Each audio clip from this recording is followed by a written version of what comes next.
할렐루야. 오늘 저희들 열왕기상 17장 8절에서부터 16절의 말씀을 가지고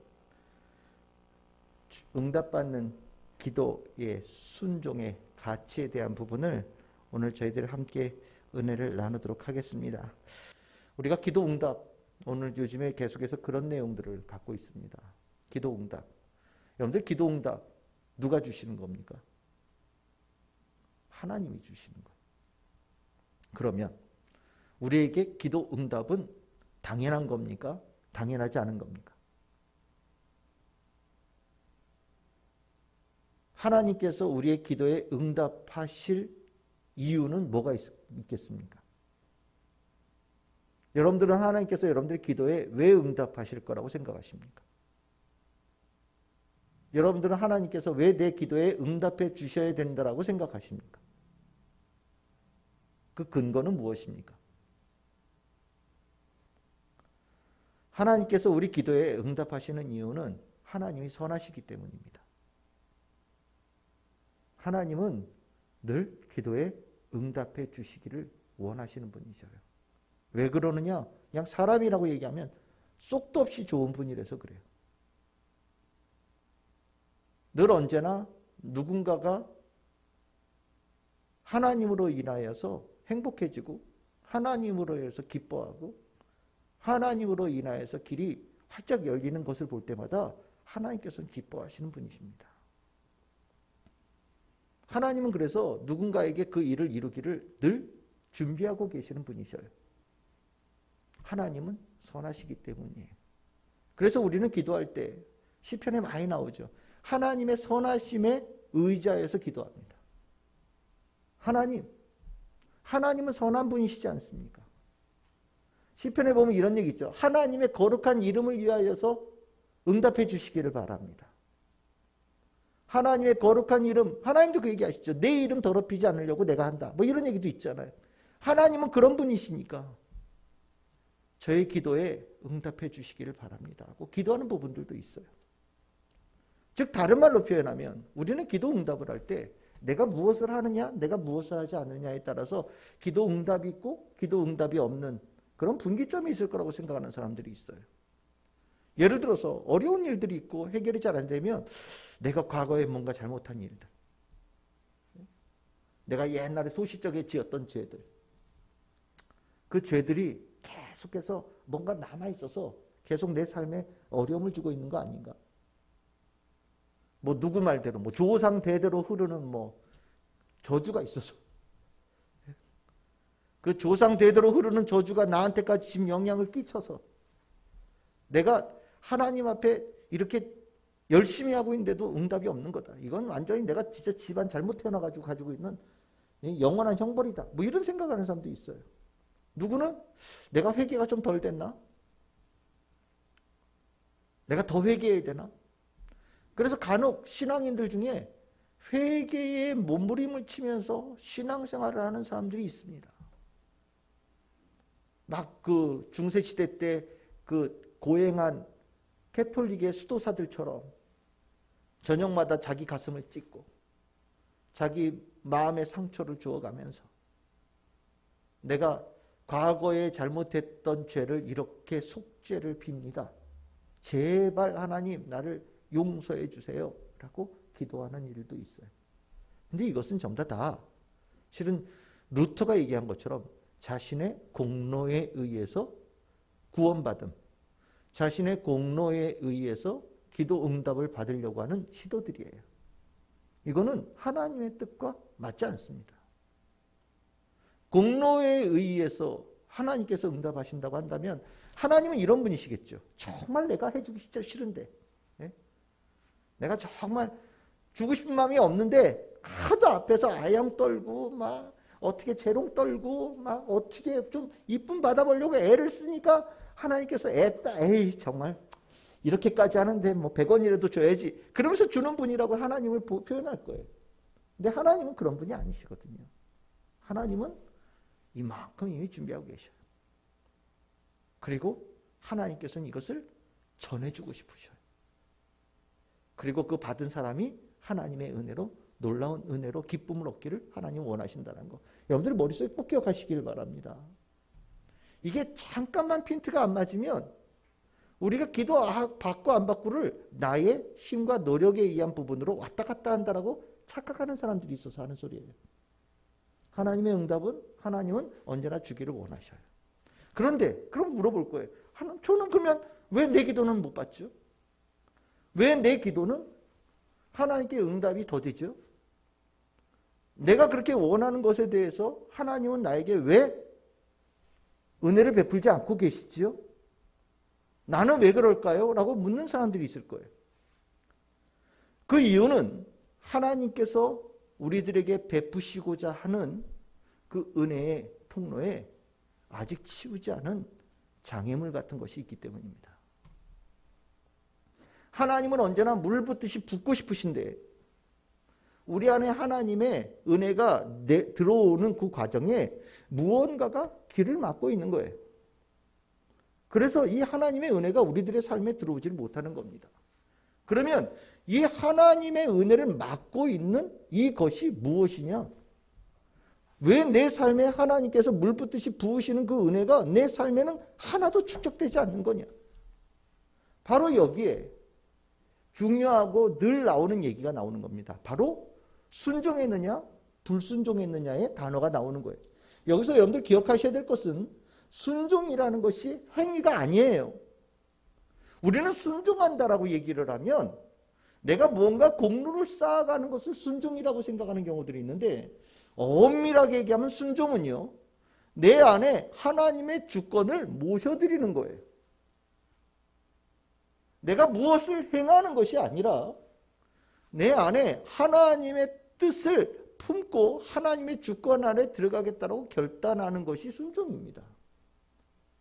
내 위에 누군가 있다는 것을 완전히 인정하는 거예요.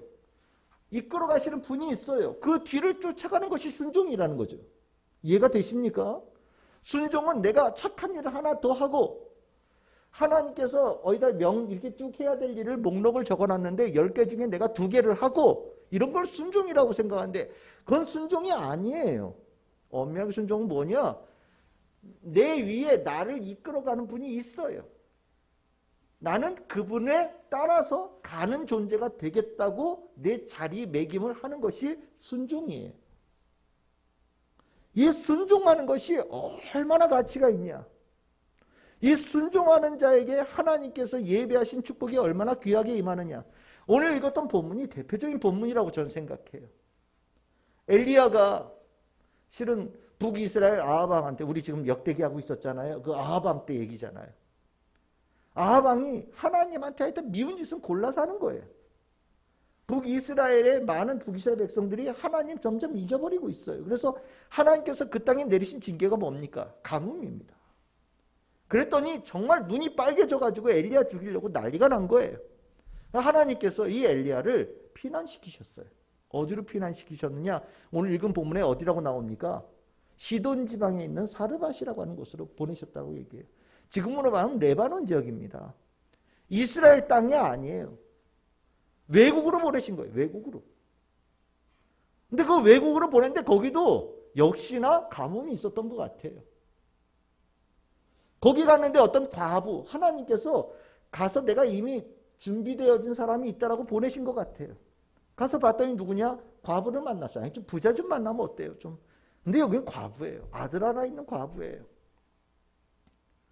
이 여자가 나무를 주스러 나왔어요. 근데 하나님께서 아마 그러셨던 것 같아요. 저 여자다 그러셨던 것 같아요. 그러니까 엘리야가 물 조금만 달라고 얘기합니다. 이 가뭄인데 말이죠. 먹을 물이 어디 있겠어요. 근데 이 여자 참 착해요. 그 가뭄 중에 물을 달라고 그랬더니 좀 주었던 것 같아요. 그래서 어디 가냐 그랬더니 나무 주스러 간다는 거잖아요. 그러니까 엘리야가 물 먹었으면 됐는데 뻔뻔하게 또 얘기합니다. 나 먹을 것 좀 가져오라고.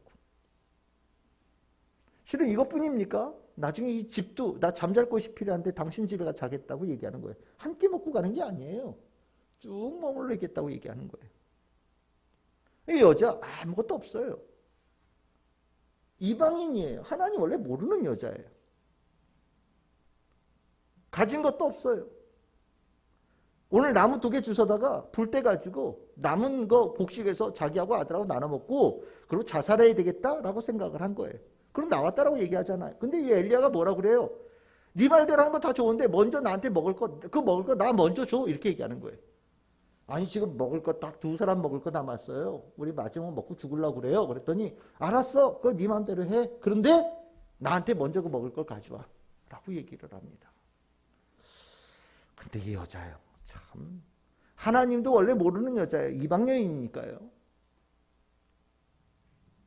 원래 하나님의 순종 뭐 이런 거 전혀 모르는 여자예요. 근데 이 여자가 엘리야를 통하여서 하시는 하나님의 말씀에 순종합니다. 따르죠. 우리 같으면 야, 이 무슨 어디서 지금 이 시절에 지금 어디 와가지고 뭘 내놓으라고 그래? 택도 없는 소리 아마 쫓아내고 아마 뭐라고 했을 거예요. 욕하고 난리가 났었을 거예요. 근데 이 여자 다른 거 아무것도 한 게 없어요. 엘리야가 하나님을 통해서 하나님께서 엘리야를 통해서 하신 그 말씀을 그냥 순종했어요.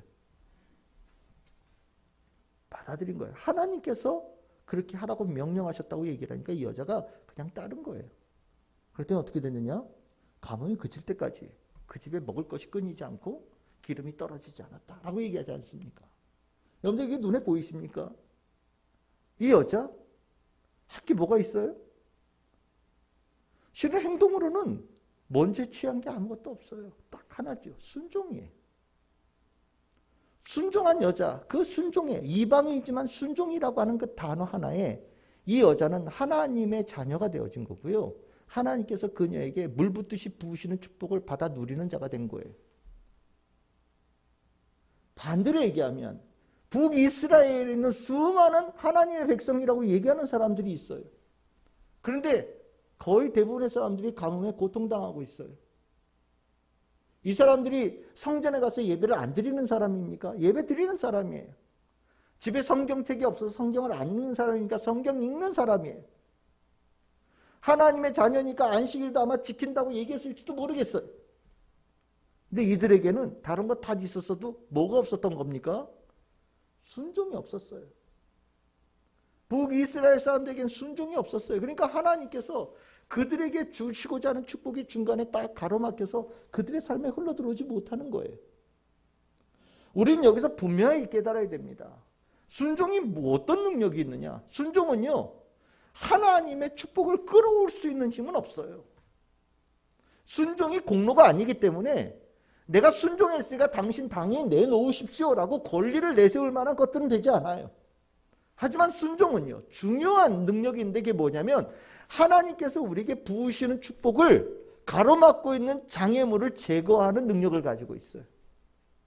순종할 때 우리와 하나님 사이에 하나님의 축복을 막고 있는 그 엄청난 장벽이 틈이 생기고 구멍이 나서 무너지는 역사가 일어난다는 거죠. 하나님의 주권 아래 내가 무릎 꿇고 나아갈 때 하나님께서 우리에게 믿는 자들에게 늘 원하시는 것 이거예요. 우리가 기도가 응답이 안 될 때 내가 과거에 무슨 죄를 지었느냐? 이런 거 안 물어보셔도 돼요. 그건 중요한 문제가 아니에요. 과거의 죄는요, 이미 하나님께서 우리에게 용서해 주셨어요. 여러분들 알고 계시죠? 하나님께서 여러분들을 이미 하나님의 자녀로 받아들이셨을 때는 하나님께서 그 모든 죄를 이미 용서하신 겁니다. 그러니까 내가 10년 전에 지었던 죄, 뭐 이런 것 때문에 괴로워하고 마음 아파하고 마음 찢고 뭐 힘들어하는 그런 일들은 하지 마시길 바랍니다. 그거는 오히려 하나님을 신뢰하지 않는 모습일 수도 있어요. 하나님께서 우리의 죄를 용서해 주셨다고 했는데 내가 자꾸 의심하는 거예요. 하나님 용서해 주셨다고 그러는데 내가 살다 보니까 좀 덜 하신 것 같아. 하나님 뒤끝 있지. 내가 살다 보니까 하나님 뒤끝 있는 것 같아. 안 되는 거 보니까 하나님 뒤끝이 있어 나한테 이렇게 괴롭히는 것 같아요. 하나님 그러지 말고 마음 푸세요. 이런 거밖에 안 되는 거예요. 하나님 그런 분 아니셔요. 하나님은 용서하셨다라고 말씀하실 때 이미 모든 것을 다 용서하신 분이셔요. 그러니까 여러분들 내가 과거에 있던 무슨 죄 때문에 과거의 조상들이 지었던 죄 때문에 뭐 때문에 라고 생각하신다면 여러분들은 그 부분은 지우셔도 좋을 것 같다는 생각이 들어요. 단 내가 하나님의 말씀에 순종하고 있느냐는 중요한 문제예요. 내가 오늘 하나님 앞에 순종하고 있느냐, 이 문제는 상당히 중요한 문제가 되는 거예요. 어떻게 순종했느냐? 중요하지 않아요. 하나님께서 순종이라고 하는 것은요, 오늘 여기 지금 하는 거예요. 현재성을 가지고 있는 것이 순종이에요. 하나님, 제가 1년 전에 순종했었잖아요. 그럴 때 하나님께서 얘기하시는 거예요. 오늘은? 이라고 물어보셔요. 오늘은 어땠냐? 라고 물어보셔요. 그때 우리는, 저는 오늘도 기꺼이 하나님께 순종하는 자로 살아가기를 원합니다. 저는 주님께서 제 삶에 역사하시기를 간절히 원합니다. 라고 고백할 때 하나님께서 그 마음을 정결한 마음으로 여기시고 하나님께서 그 마음을 순종하는 자의 사람의 마음으로 인정하시는 축복을 얻습니다. 순종, 내가 하나님의 주권을 받아들여서 따르겠다라고 결심하고 그것을 소망하는 것 자체가 순종하는 자의 마음이고요. 하나님께서 그런 자에게 들어오셔서 위 안에 있는 모든 것들을 실질적으로 주관하시고 하나님께서 붓고자 하시는 모든 계획과 축복을 누릴 수 있는 자로 바뀌어진 역사가 일어나는 거예요. 그래서 성도들에게 늘 언제나 매일같이 싸워야 될 문제는 내가 오늘 하나님의 뜻에 순종하는 자의 삶을 살아가겠다고 결단하느냐, 이 문제가 중요한 겁니다.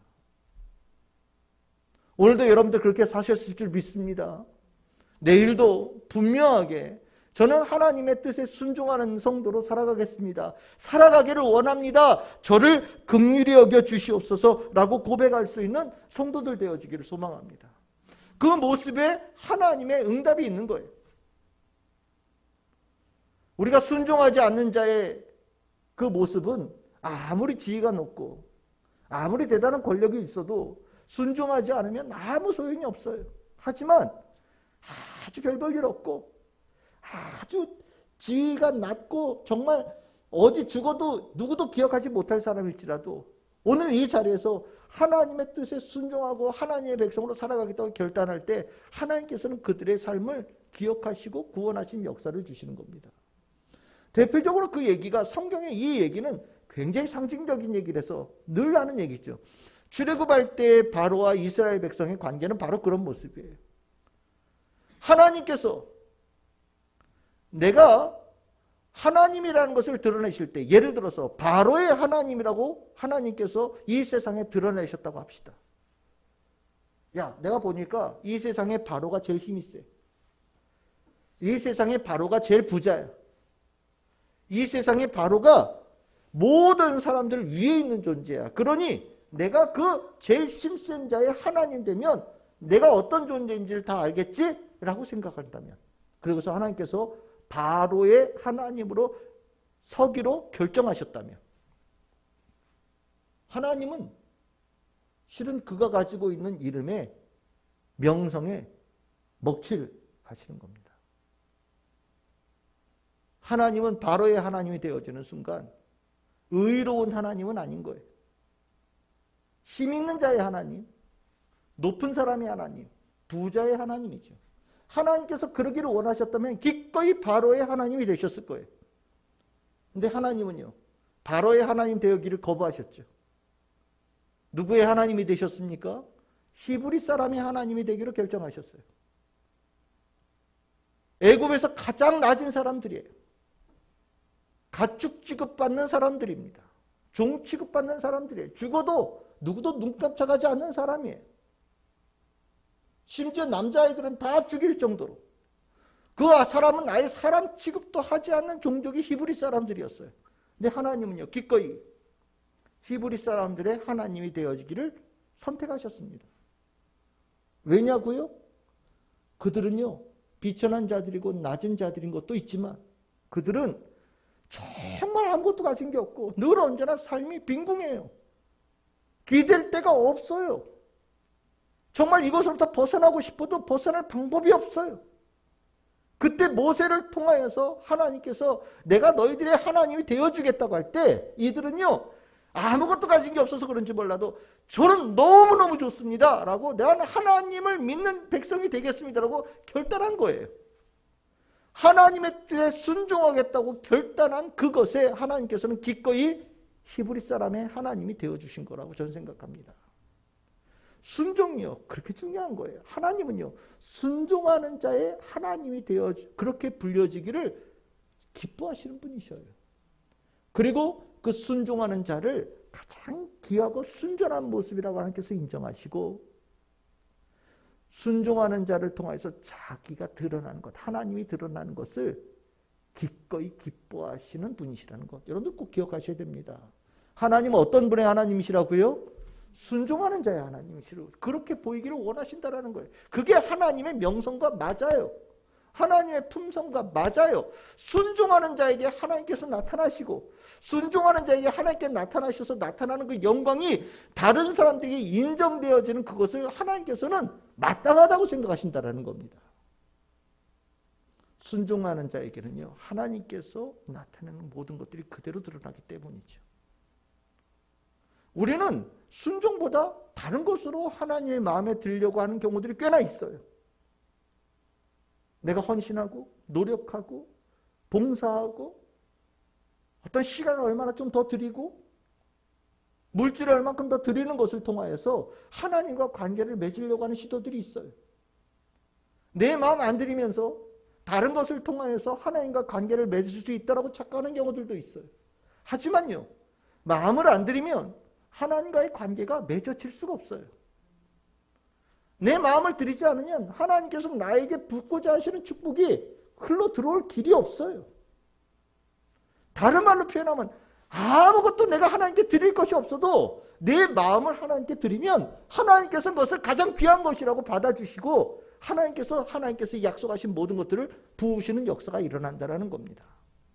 이게 굉장히 중요한 거예요. 순종은 행위가 아니라 마음이에요.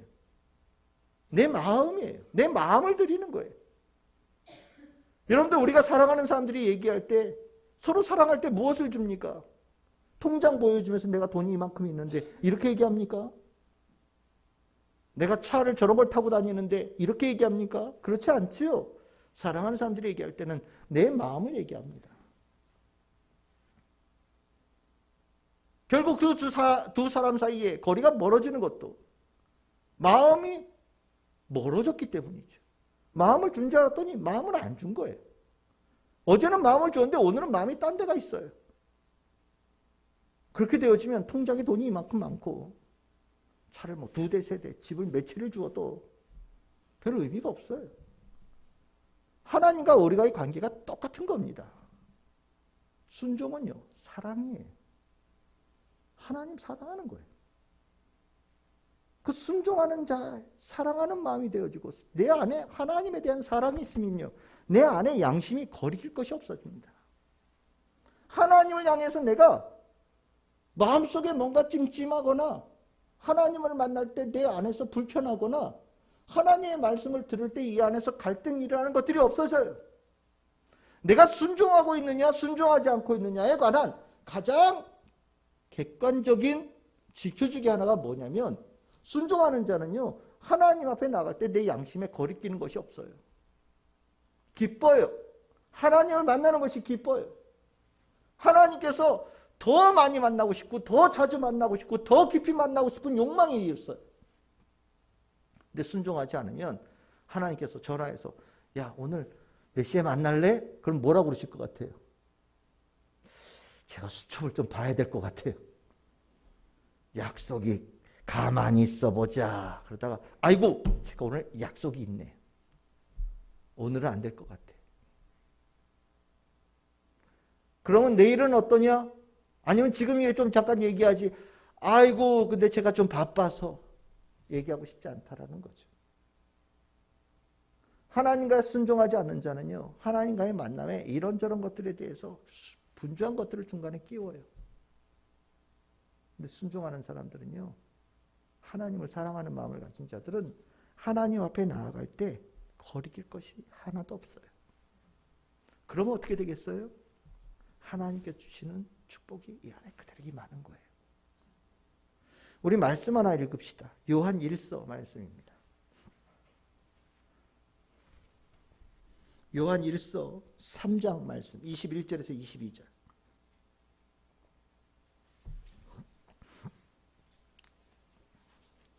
요한일서는 신약성경 다 뒤쪽에 있죠. 요한일서 3장 21절에서 22절.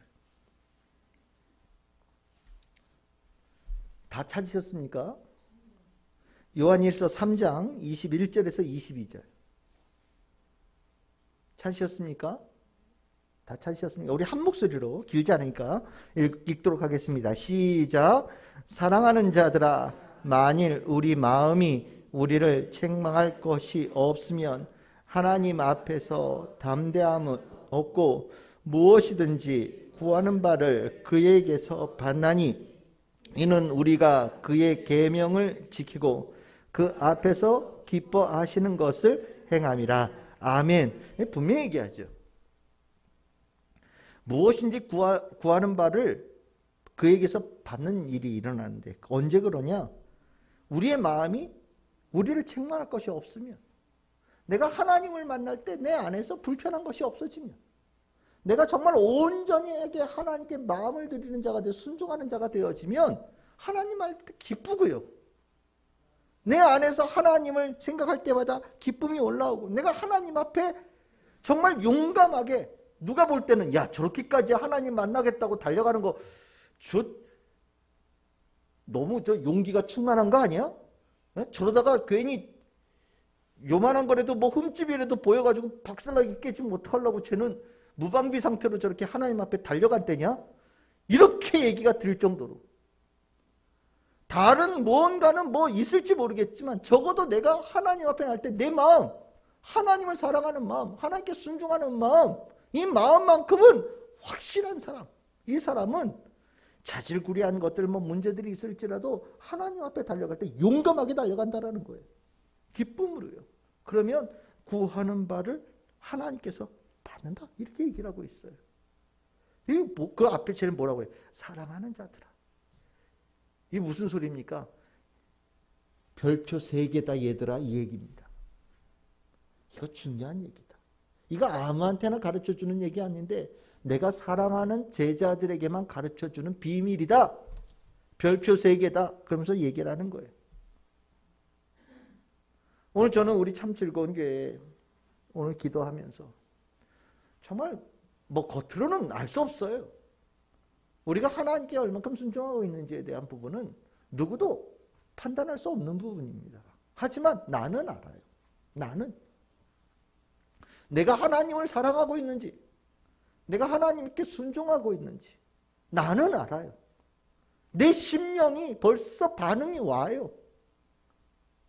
그때 여러분들의 마음이 하나님의 은혜를 받기에 모든 맡고 있는 장애물들을 치워낼 수 있는 순종하는 마음에 확신이 여러분들에게 있게 되어진다면 오늘 이 자리는 하나님께서 이미 붓고 계신 모든 응답을 받는 자리가 되리라고 저는 분명히 믿습니다. 우리는 하나님께 응답받아야 될 고난이 있어요. 아니요. 하나님은 모든 사람들에게 그렇게 하기를 원하시는 것 같아요. 사르밧의 과부도 받았으니까요. 단 순종하는 자가 그렇게 많지 않은 거죠. 반들에게 하면 다른 것 없어도 순종하기만 하면 하나님은 모든 사람에게 붓고 계신 그 축복이 흘러 들어온다라는 겁니다. 오늘 기도하시면서 내 마음을 다 점검하면서 하나님, 내가 불순종하는 것들이 있지요? 주님, 내 불순종하는 것들이 내가 하나님의 주권을 인정하면서 오늘 이 자리에서 싹 지워지기를 원합니다. 그렇게 기도하시고 내가 정말 주님 깊이 사랑하며 순종하는 자로 살기를 간절히 원합니다. 도와주시옵소서.